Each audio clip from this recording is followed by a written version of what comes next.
کل حزب بما لدیہم فرحون، یہ سب فرقے جو ہیں یہ اپنے اپنے میں مست ہیں کہ بس ہمارا ہی ٹھیک ہے، اب ہمیں ضرورت ہی نہیں کچھ۔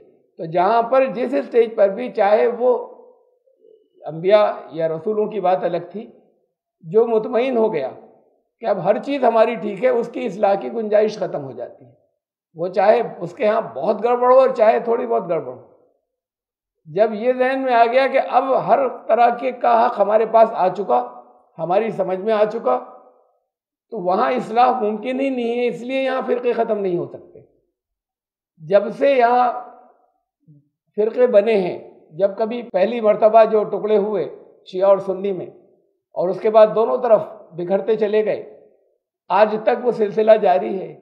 ایک ہی مکتب فکر کے، ایک ہی گروہ کے لوگ، ایک ہی انداز میں سوچنے والے، ان میں بھی ٹکڑے ہو جاتے ہیں۔ یہ ٹکڑے تو ہم دیکھتے چلے آئے ہیں، اب بھی چل رہے ہیں۔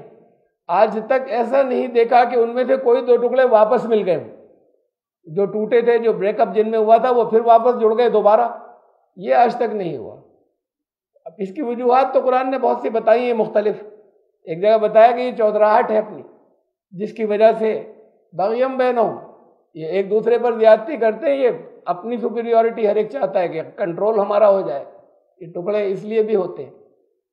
اور پھر یہ قرآن نے کہا یہ واپس نہیں جڑتے یا نہیں جڑ سکتے، اس لیے کہ یہ خناس جو ذہن کے اندر آتا ہے کہ صرف ہم ٹھیک ہیں، ساری غلطیاں دوسروں کے اندر ہیں، تو جب یہ آ جاتا ہے تو پھر اصلاح نہیں ممکن ہے۔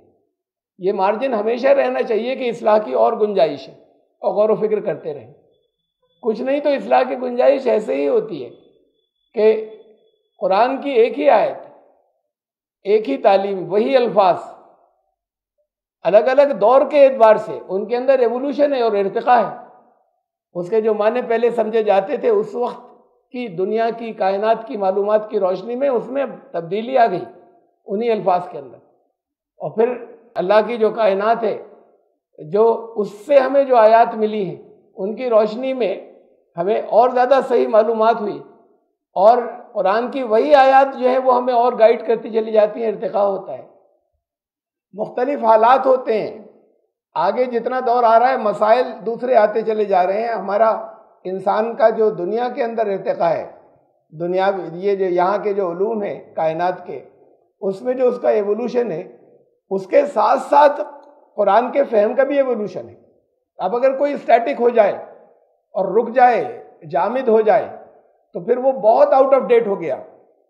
اگر اسلاف کو ہم لیتے چلے جائیں، ان کا احترام ہو، لیکن انہی کا ایکسپلینیشن لیتے چلے جائیں جو انہوں نے اس دور کے حالات کے اعتبار سے کیا تھا، سمجھ کر کیا تھا۔ یہ قرآن کا اعجاز ہے کہ ہر دور میں وہی الفاظ بہت مختلف اپنے مفہوم رکھتے ہیں، اور آگے سمجھ میں آتا چلا جاتا ہے جب وہ مسائل آتے ہیں سامنے اس سے متعلق۔